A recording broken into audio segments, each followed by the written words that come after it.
Welcome to Dead Man Talking. Tonight's story is a brand new series from an incredible writer by the name of CarlB1961. As ever, please do let us know what you thought down below in the comments box.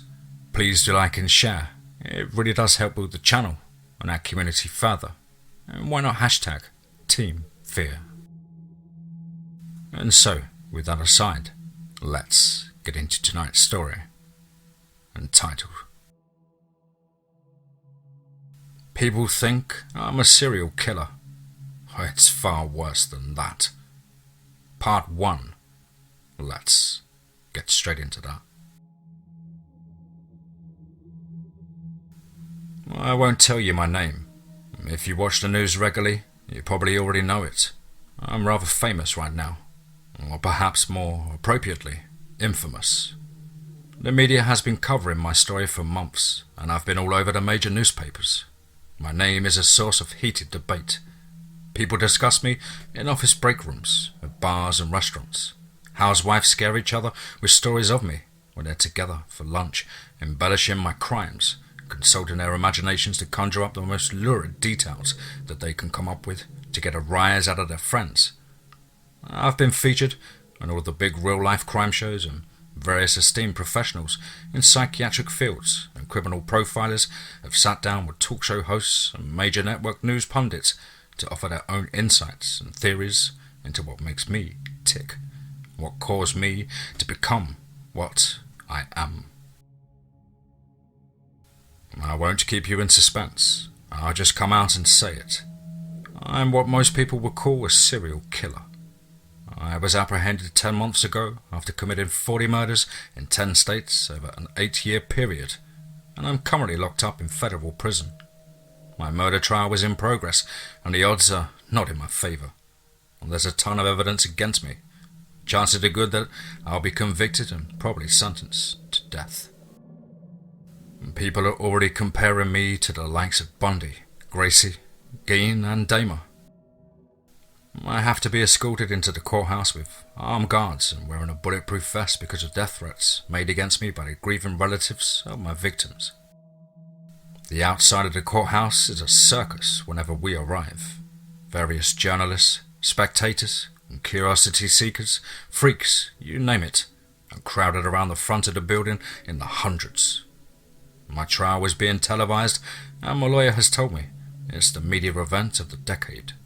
Like, I'm supposed to be proud of that. I couldn't care less. Yes, I did commit those murders, all 40 of them. I won't deny it. No, I'm not a sociopath or psychotic. I didn't hear voices telling me to do it. I didn't do it because God told me to do it in a dream, to cleanse the world of sin. I didn't do it because I was trying to impress a celebrity or my dog told me to. I didn't do it for political reasons or try to incite a race war like Manson did, either. I did it because I had to. Someone had to do it. And I killed 40 people, but none of them were human. Maybe I should back up a bit and explain. I guess you can say I had a pretty rough beginning. I know that's the standard excuse most serial killers use and try to justify their behaviour, but it's the truth. It all started when I was 8, and that was when I lost my vision. My childhood was a living hell. I grew up dirt poor, on the wrong side of the tracks, as they say. My old man was a no-good drunken redneck who had trouble holding down a steady job because of his alcoholism. He wasn't articulate enough to express his frustrations with his life situation in words, and so instead he used his fists and hands on me and my mother to do it. And for her part, my mother was a spineless asswipe who would rather stick with a man who routinely used her and her only child as a punching bag than leave him and try raising me on her own. I often showed up to school with bruises and the occasional black eye, but none of the teachers did shit about it because my family was poor white trash on welfare, and so why should they give a fuck? To her credit, my school principal did try to get the police involved at a time or two, but whenever they or social services showed up, My dad would always weasel his way out of it with some excuse or another, and my mum always backed him up. And then, after they left, he would beat the shit out of me for trying to start trouble, as if I had any say in the principal calling them. It all came to a head one summer day when I was 8. I was out in the garage playing with my old man's tools like most little kids will, pretending I was a plumber or a repairman or whatever. My dad stumbled in drunk, saw his tools scattered around, and then decided the most reasonable course of action was to pick up a pipe wrench and then proceed to bash my head in with it. I blacked out. When I woke up from my coma 3 days later in the hospital, it was still black. At first I thought I was having trouble opening my eyes or had a bandage over them. When I put my hands up to feel them, I realised there was no bandage covering my eyes and they were open wide. I began to freak out. The doctors explained to me that the vision centre of my brain had been severely damaged in the beating and that I would never see again. My dad went to prison for that. He was sentenced to 25 years for attempted murder, but only served 2.5 before someone who took exception to child beaters stuck a shiv in his throat in the cafeteria. In my opinion, the bastard got off way too easy. He was dead and I was sentenced to a lifetime of being blind. I guess having to take care of a blind kid was too much of a hassle for my mum, because she packed her bags and took off before I was even discharged from the hospital. I never, pardon the pun, saw her again. After that, I went to live with my maternal grandparents. They were a decent enough couple, but they weren't much better off than my folks had been. My grandma wanted to send me to a special school for blind kids where they teach them how to adjust to life in the world after losing their sight, teach them braille and that kind of thing. But those places cost money, and that was something my grandparents didn't have much of to spare. Still, my childhood with them was a major improvement compared to the living hell I had endured before. They raised me as best they could and tried to educate me on their own, but they were country people and, well, not to sound ungrateful, not particularly bright. And it's not like I could attend a regular school in my condition. My grandpa died in a car accident caused by a drunk driver when I was 11, and then my grandma tried to raise me on her own until she died of a stroke when I was 15. After that, I was sent to live in a state-funded group home, which was just a fancy modern term for an orphanage. There my life returned to a living hell for the next 3 years as I endured abuse from other kids and bullies taking advantage of my disability, while the overworked, underpaid staff, once again, pardon the pun, turned a blind eye. The administration tried to set me up with a foster family on several occasions, but I guess most people don't find the idea of taking in a blind teenager very appealing. Then when I was 18 and legally an adult, the group home kicked me out, leaving me to fend for myself. Isn't bureaucracy great? Which was no easy task for a blind guy with no real education or skills. I did the only thing I could think of. I turned to panhandling. I'd stand on the sidewalk with a cardboard sign a store owner had made for me, out of pity, begging anyone who walked by, getting by on the charity of others. As I was to find out the hard way, in this day and age, a lot of people don't have much charity to spare or compassion. I've been spat upon, insulted, called names, told to get a real job and accused of faking my blindness for sympathy. A couple of times I even got beaten up, I guess just for kicks. It was pretty much just like it had been in the group home, and for all I know, it might have even been the same kids. One hard lesson I learned in my life is that some people never change. If you're born an asshole, you're gonna die an asshole. There are some people who still have a spark of kindness in their hearts though, and I usually made just enough during the day to buy a meal with. Mostly, I slept outside using a narrow space between a dumpster for shelter, bundling up in trash and old newspapers to stay warm. A few times, someone was kind enough to guide me to a nearby homeless shelter so I wouldn't freeze to death in sub-zero weather. And that was pretty much my life, how it went on for the next 10 years. I got pretty bitter about it after a while, wondering if this was as good as it was going to get for me. If I would spend the rest of my life a blind beggar on a street corner, ignored by most of society, unable to even see contemptuous expressions on their faces of those who walked by me, sleeping rough and having to forage through trash cans, eating the stuff others threw away on a particularly bad day when my earnings were pretty light. And I started to wish I had never awoken from that coma, that my dad had just killed me. I started to contemplate suicide, thinking about just stepping into the road any time I heard the sound of an approaching engine. I might have done it too. Until I met him, the doctor. He came up to me one day, after I had just been pretty aggressively told off by a businessman. You learn to identify people based upon their smells and the way they talk. This guy's smell was a combination of expensive aftershave and briefcase leather, and he spoke to me in an arrogant, cultured, self-righteous tone of someone too important to waste their time or money on unwashed street trash like myself. He basically told me I was a leech upon society who didn't contribute to anything, and that I should drop dead.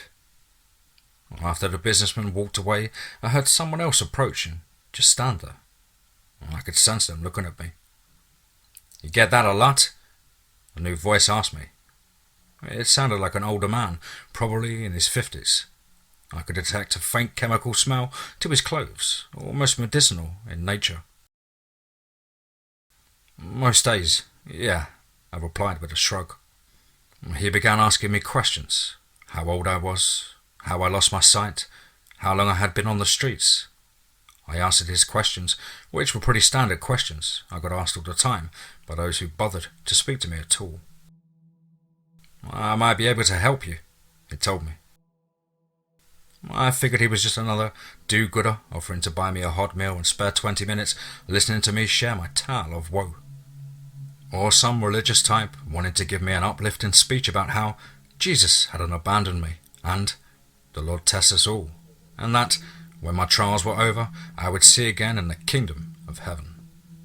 I have been fed that type of bullshit before, mostly by super pious, middle-class churchgoers in their expensive Sunday clothes, on their way to breakfast after having fulfilled their weekly duty and given lip service to God. Most of them never spared me a dime either. They probably didn't tip their server either. That's something else I learned about people during my time as a panhandler. Most of the people who care, or claim to, only care as long as they don't have to pay for it. Hypocrisy at its finest. I'm sorry if I may sound bitter, but my experiences being homeless made me pretty cynical. "Yeah," I told him dryly. "How so? You're going to give me a new pair of eyes?" "It's not your eyes that are the problem. Based on what you told me, it's your brains the source of the problem." He then got down to brass tacks and asked me a question that gave me pause. "How would you like to regain your sight?"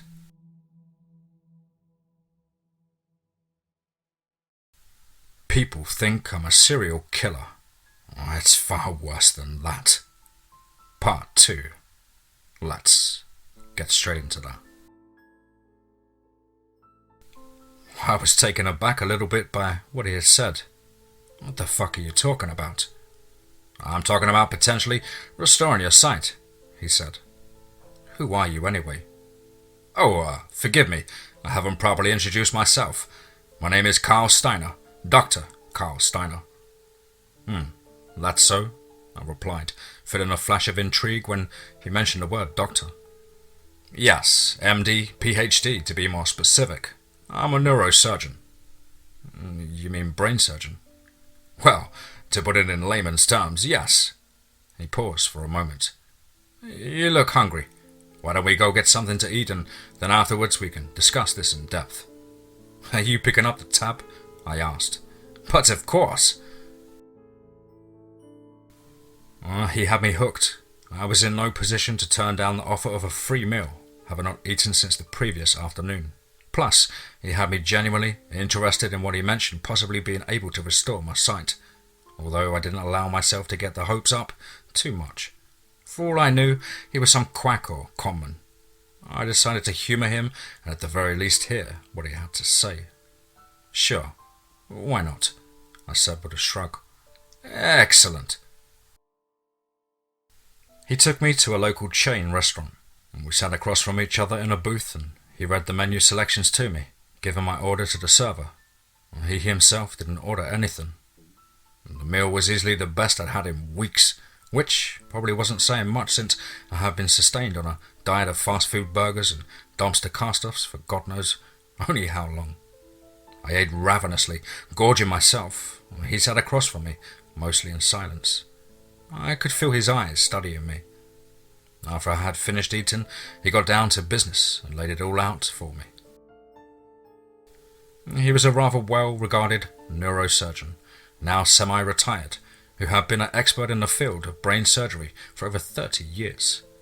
He had once worked for a major city hospital before stepping down and now worked teaching as a professor at a nearby medical school. He had recently made a major breakthrough in neurosurgery and devised a radical new procedure to repair damage to the optical lobe in the brain. The part of my brain that had been turned into paste thanks to dear old Dad back when I was 8. He and his colleagues were looking for volunteer test subjects to try this new procedure out on, and I fit the bill. In addition to possibly being able to see again, I would be compensated for my contribution to medical science to the tune of $20,000. He warned me that the surgery was still highly experimental and not without risk. I could die or be rendered paralyzed or even brain dead.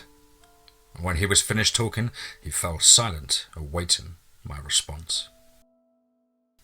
Frankly, I didn't feel like I had much to lose. My life was already shit. If it worked like he said it should, I would have my sight back and be 20 grand richer to boot. I would have a shot at finally being able to live a normal life. And if something went wrong, or I wound up dead or a vegetable, well, then I wouldn't have to worry anymore about getting hungry on a street corner without a roof over my head, a constant risk of starvation or dying from exposure, or even being murdered for thrills by some psycho who knew the cops wouldn't give a fuck about some blind homeless guy getting offed. This had actually happened to a couple of guys I was casually acquainted with through my infrequent visits to the homeless shelter. I felt it was a win-win situation either way, and so I didn't give it much thought before giving him my answer. "Let's go for it." He seemed pleased with my response. We shook on it and he told me he would be in touch and he knew where to find me when the time came. 3 weeks later, a taxicab pulled up to me while I was on the sidewalk of another unsuccessful venture to generate some income through the mostly non-existent sympathy of any pedestrians who passed by. The driver told me he had been sent by Dr. Steiner to take me to the medical campus to prep me for surgery. He guided me into the back of his taxi and off we went. 18 hours later, I was on the operating table surrounded by a team of physicians and technicians led by Dr. Steiner himself. He stood by my side and asked me if I was ready.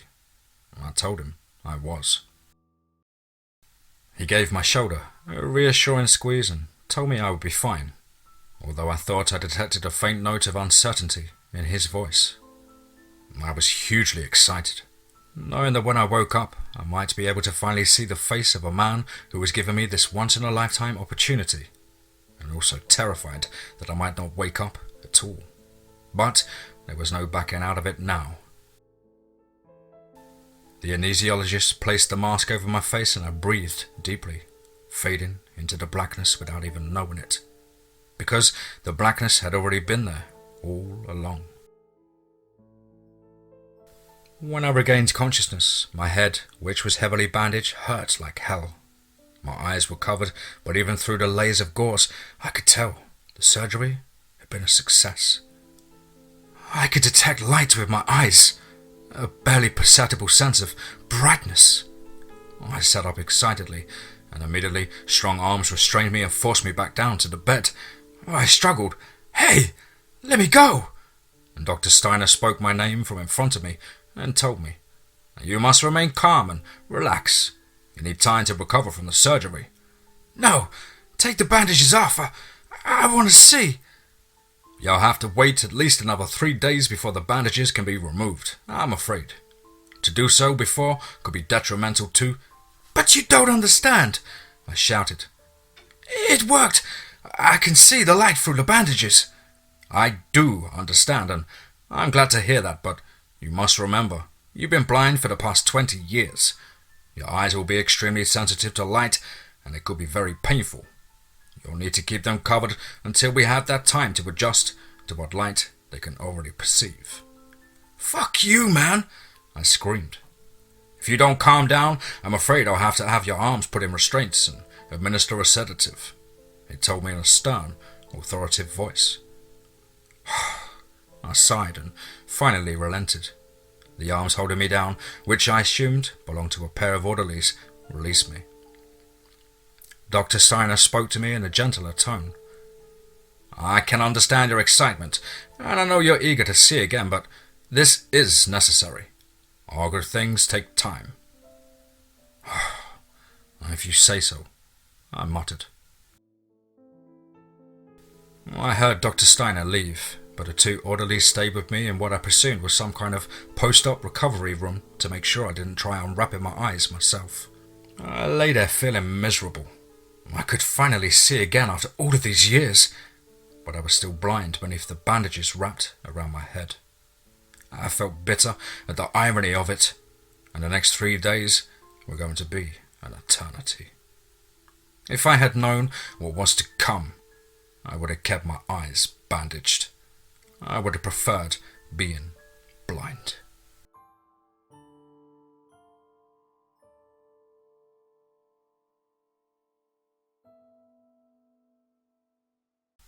People think I'm a serial killer.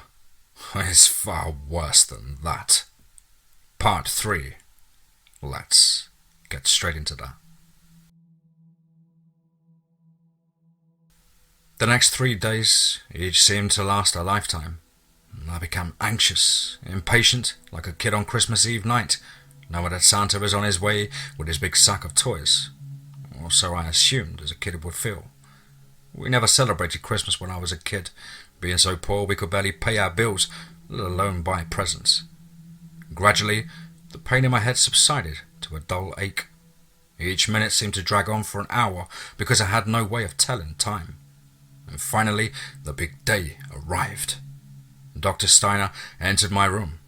"Are you ready?" he asked me. "Does the Pope wear a dress?" I said, by way of answering, trying to be clever. Of course, I was ready. I had been ready to see again since that long ago day when I had waken up in a different hospital to discover the world had been swallowed by blackness. "Very well then, please hold still while I remove the dressing." I did, feeling the pressure of his hand holding my head steady and the snicking of scissors as they cut through the gauze bound to the upper half of my head. My heart was pounding with anticipation. I couldn't breathe. The bandages were unwrapped layer by layer, the world becoming a lighter, brighter with each barrier that was removed. And just before the last layer of gauze was removed, I closed my eyes. "All right, open your eyes." For a moment I didn't even dare to. I had been awaiting this moment for days, so excited I could barely sleep. And now that it was here, I was scared shitless. "Open your eyes," Dr. Steiner repeated patiently. I did. The world floored my vision, banishing the darkness that had existed in my life for so long. I gasped. I could see. For a moment I was so shocked I couldn't even react. Everything was so clear, so vivid. It was as if I had just been born and was seeing the world for the first time through the eyes of an infant. The hospital room was overwhelming white and bright, and Dr. Steiner stood before me, a distinguished-looking man in his mid-60s, older than I had originally thought, and with rather shaggy salt and pepper hair and a full, well-manicured beard. He had a kind face and intelligent, thoughtful eyes. I looked at him as if I was seeing the face of God. "Well?" he asked me, expectantly. I can see," I told him in a hushed tone of total awe. He smiled, beaming with satisfaction and pride. "Congratulations. I want to go outside. I want to see the world." "Very well, but you'll have to go in a wheelchair," he said, and summoned the nurse to bring one and help me move into it. I was still kind of weak from surgery. He wheeled me out of the room and down a corridor. I took in everything we passed on the way, amazed at even the simplest detail. The polished tile floor, the lime green walls, the fluorescent light fixtures burning overhead. Everything seemed to gleam, seemed to have an almost three-dimensional sheen to it. He took me through a set of double doors and into the lobby of the main hospital. We approached the main entrance and I could see sunlight flooding through the windows. Sunlight. The first sunlight I had seen after 20 long years of endless night. He pushed a button to open a handicap, accessible automatic door and wheeled me outside. I sat there, looking around, my heart soaring with childish wonder and joy. A placid medical school campus lay before me, white modern buildings dotting a rich green landscape. The sky overhead was a bright pale blue spotted with clouds. Everything seemed much bigger than it actually was. Everything seemed huge, and everything was clearly defined. The straight lines and angles of the buildings, the leaves of the maple trees, the texture of the bark. Medical students and staff walked here and there. My brain absorbed the colours of the clothes that they were wearing, colours I had almost forgotten even existed. For a moment, I felt as if my brain was going to freeze up with sensory overload. It was also so overwhelming, also incredibly beautiful. I realized I was weeping. Dr. Steiner placed his hand on my shoulder. "Welcome back," he told me. "Thank you," I whispered. I was kept at the medical school hospital for another month to recover from my brain surgery, and so Dr. Steiner and his colleagues could run a battery of tests to see how well I adjusted to being able to see again. They prepped me for life on the outside, explaining to me how the world had changed in the time I had been blind, told me what I was to expect once I left hospital. They explained to me how I would have to find residence of my own and then find a job, teaching me the ins and outs of making my way in the world, how I would have an open bank account, get a social security card, pay bills and rent, and file taxes. They helped me catch up on my education some too, since I was still basically at the same second grade reading and writing level I had been at before I went blind, despite what my grandparents, who hadn't been too well educated themselves, had tried to teach me after I went to live with them. They told me there were classes that I could take after I was discharged to help improve my literacy skills and gave me several numbers and websites that I could visit. For me, probably the most incredible experience was finally seeing my own face in a mirror for the first time. I was stunned. The scrawny little 8-year-old I dimly remembered was long gone. The face of a 28-year-old man looked back at me with sandy brown hair, which had been shaved in the back for my surgery, rather long and unkempt. A beard covered my lower face, and I was deeply tanned from being outside for so long and gaunt from malnutrition. I sat there for several minutes in mute shock, peering into my own pale blue eyes reflecting back at me in the mirror Dr. Steiner held for me. I looked at Dr. Steiner.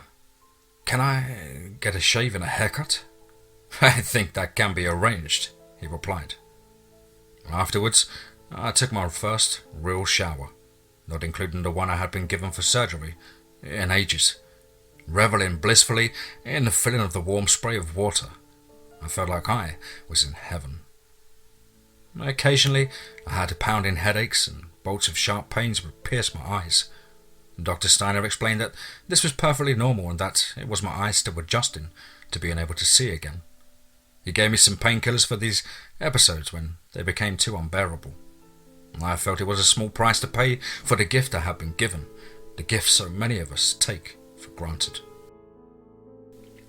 I watched a lot of TV and movies on the TV in my room, and I was given a laptop so I could search the internet, which had just been starting to take off when I went blind. catching up with all the current pop culture trends and celebrities who had risen and subsequently fallen in some cases since I had been 8. I also caught up on all the current technological advances I had missed out on, such as YouTube, smartphones, and Facebook. Everything seemed to be happening too fast, seemed unreal. I wondered if all of this might just be a dream, and any second I would wake up cold and hungry, lost once again in the blackness of my own private hell. It all seemed too good to be true. And I would soon find out it was. One afternoon, not long before I was discharged, I was out on the campus, just sitting on a bench, enjoying the spring sunshine, still enthralled with my newly returned vision.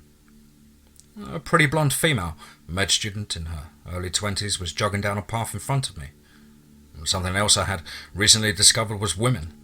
I had long since hit puberty, but being blind, hadn't truly been able to appreciate the female form in all of its wonders until just lately. I was incredibly horny all the time, especially after being exposed, in more ways than one, to the likes of Salma Hayek, Halle Berry and Angelina Jolie, in some of the movies I had seen on TV. Sex education was something else I needed to catch up on. I took a moment to enjoy the sight of a lithe, athletic young figure clad in spandex shorts and a tank top in motion before me. I started to get excited and having to cover myself, trying to do so casually. She spotted me and shot me a quick, friendly smile.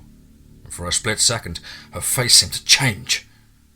A ripple of distortion seemed to pass over her attractive features, the way the flat surface of a pond would ripple if you dropped a pebble into it. I thought I glimpsed something else, something beneath her face. I couldn't tell what it was.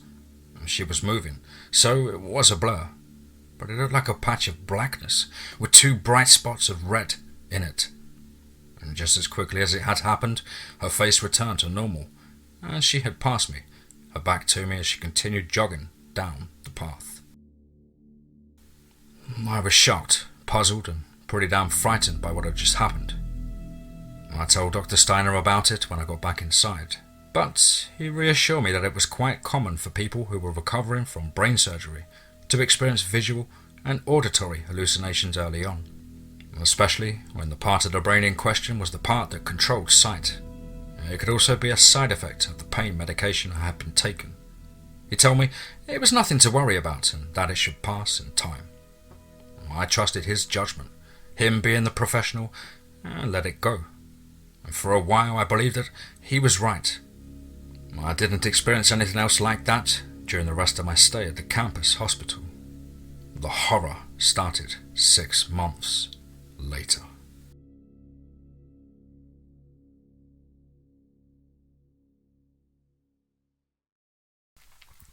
People think I'm a serial killer. It's far worse than that. Part 4. Let's get straight into that.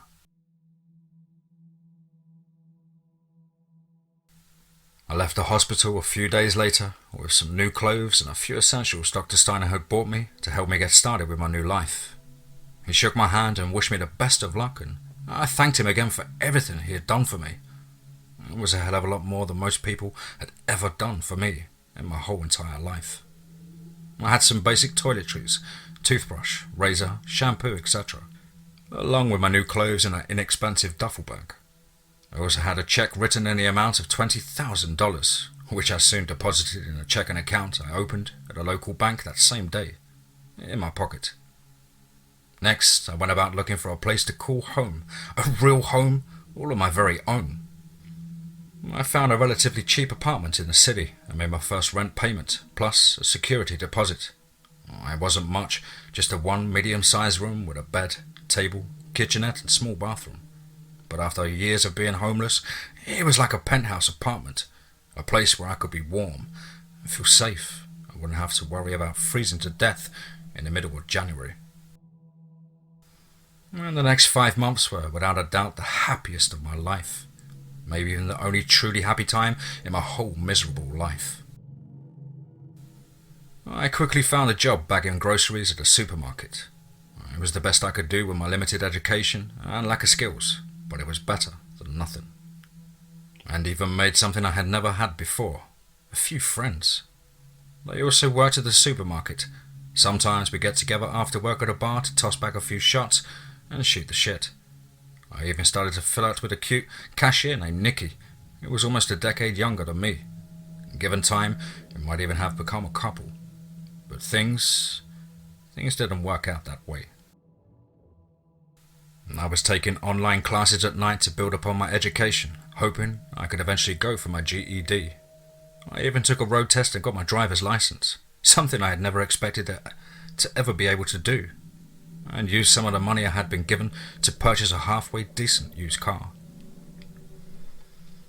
I was still marvelling at the miraculous return of my long-lost sight, and any time I was downtown, I was amazed at how huge the city was, how tall the buildings were, and how many people and vehicles there were, how fast things moved in a sighted world where you didn't have to grope around feeling your way through the darkness, scared of what obstacles might be waiting in front of you, careful not to trip over anything in your path. People walked briskly and confident, secure in their visual ability, unaware of how easily it could be snatched away from them. Most of all, I was amazed at how colourful and bright the world was. Sometimes I would just stand in amazement, watching the sun glint off the glass of a towering skyscrapers, while people passing by gave me strange looks. Sometimes I'd sit in the park and watch the sunset, which had never seemed so glorious to me as a kid as it did then, after I had learned to truly appreciate being able to see it. And for a while, I thought I actually had a real chance of leading a normal life, of being able to fit in and be accepted by society at last, and for the first time in my life. And then, about 5 months after my surgery, the headaches returned. Minor at first, they gradually increased over the next few weeks into excruciating pounding migraines that left me nearly paralysed in bed, unable to do anything. And they were much worse than the ones I had experienced while recovering from my surgery in hospital. My eyes hurt too, throbbing in their sockets, my vision occasionally becoming blurry and even doubled, like everything I saw was a double exposure of a photograph. Sometimes I saw flashes of bright lights that seemed to fill my entire head, blotting out everything else. I missed several days of work and was threatened with the loss of my job, pathetic as it was. I was terrified, wondering if I was experiencing some kind of setback, if maybe my brain was starting to reject the surgery, or something, and I was about to go blind again. I even wondered if I might be developing a brain tumour.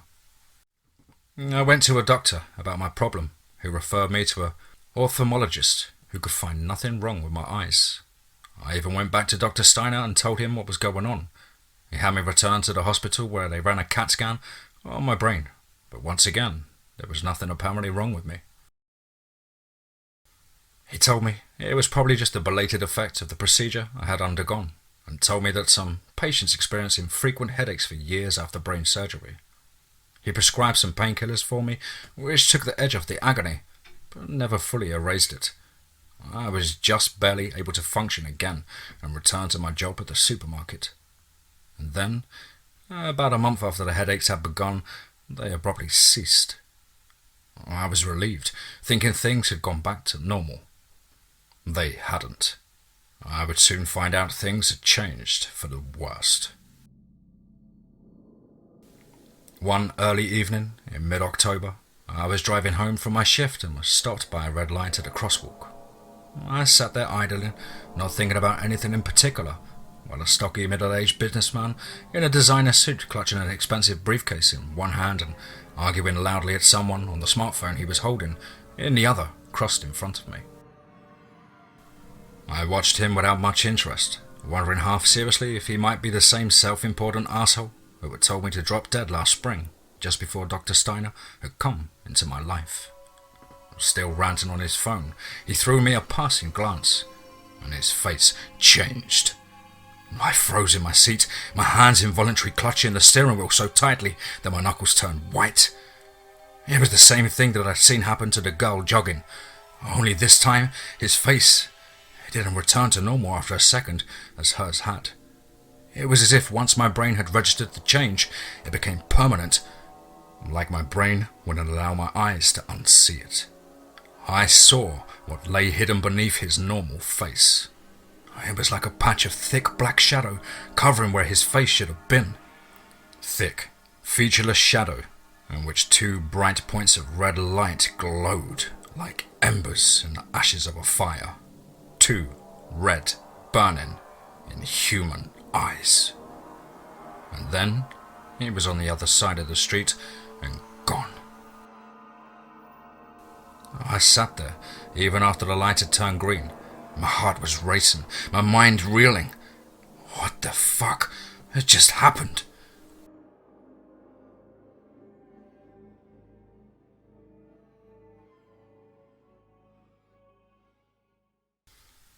People think I'm a serial killer. It's far worse than that. Part 5. Let's get straight into that.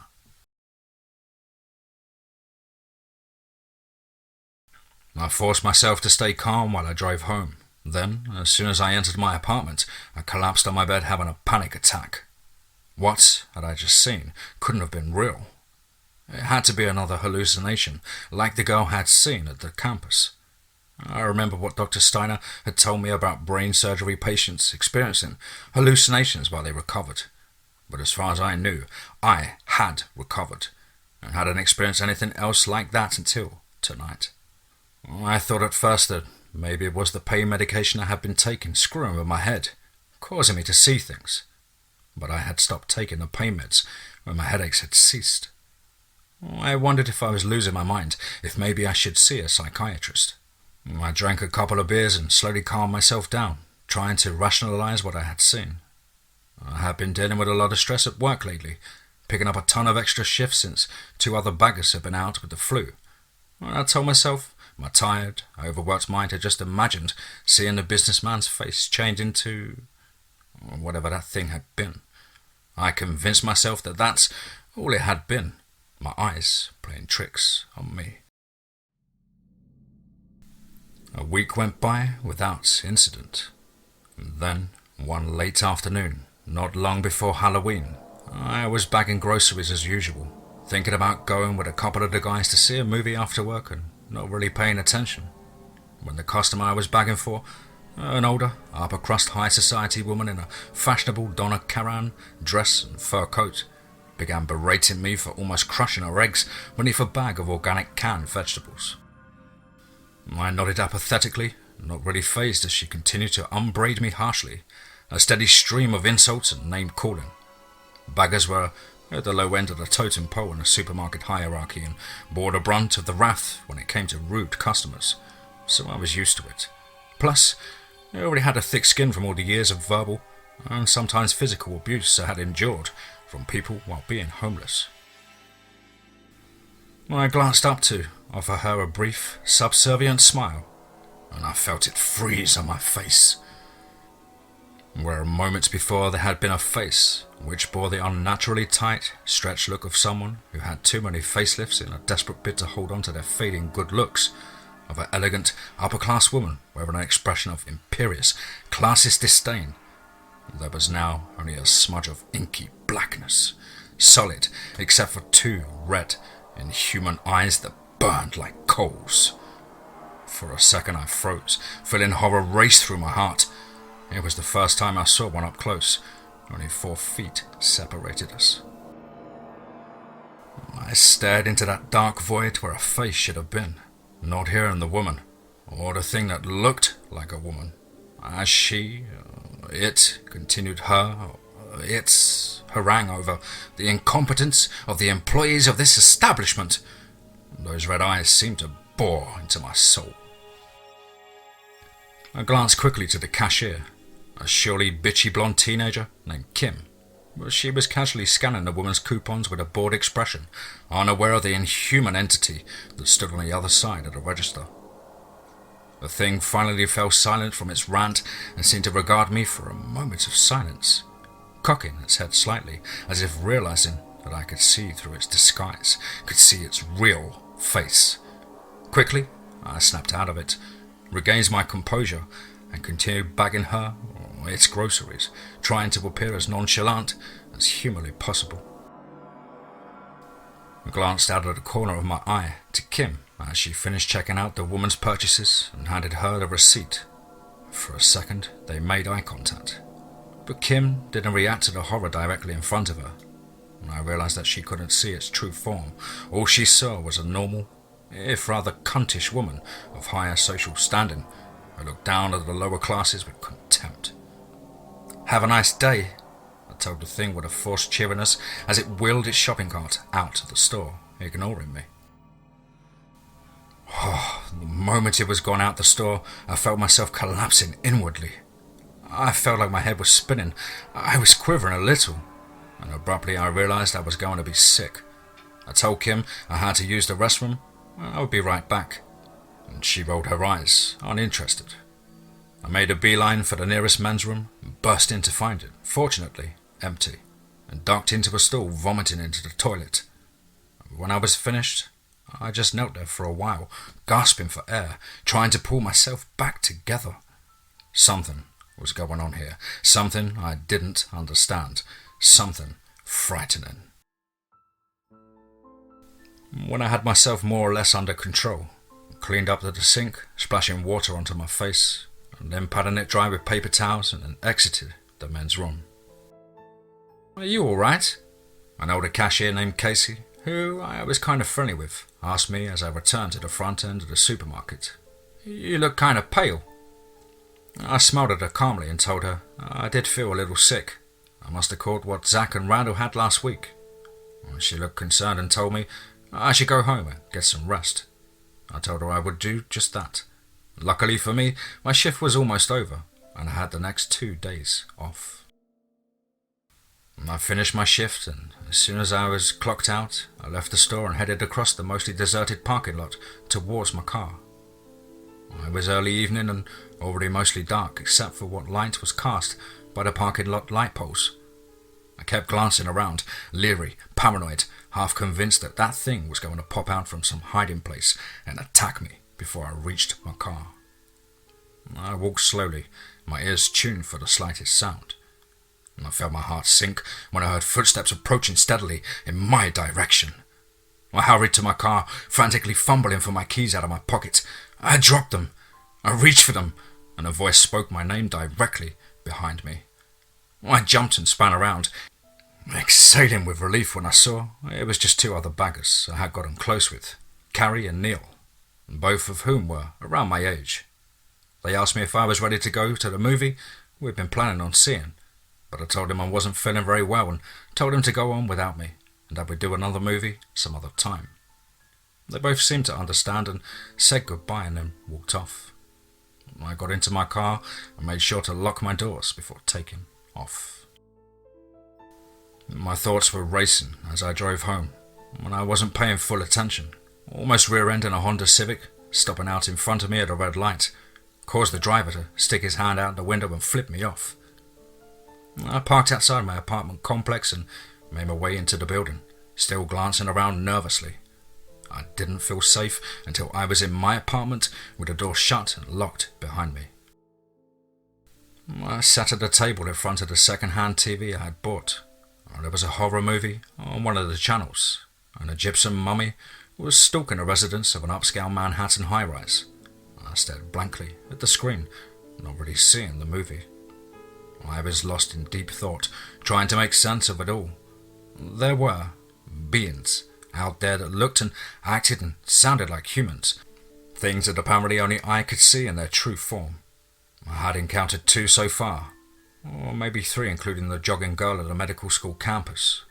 I didn't know what they were, where they had come from, or, most importantly, what they were doing here. Part of me still wanted to rationalize what was going on. Maybe they were hallucinations, or maybe I really was going crazy. But the rest of me didn't buy it. If everyone I encountered looked like one of those things, maybe I could have believed I was nuts. But so far, it had only happened to a select few. I thought about calling someone. The police. My doctors. But what could they do? No one else could see what those things really looked like. The doctors would think I was seeing things, and the cops would think I was a lunatic, or some asshole pulling a half-assed prank. They'd probably figure I was drunk or on drugs, and I realised with cold dismay I was on my own. I didn't know what was going on, but I was determined to find out. I decided that the next time I saw one of those creatures, I was going to follow it and get to the bottom of this. And this proved to be a terrible mistake.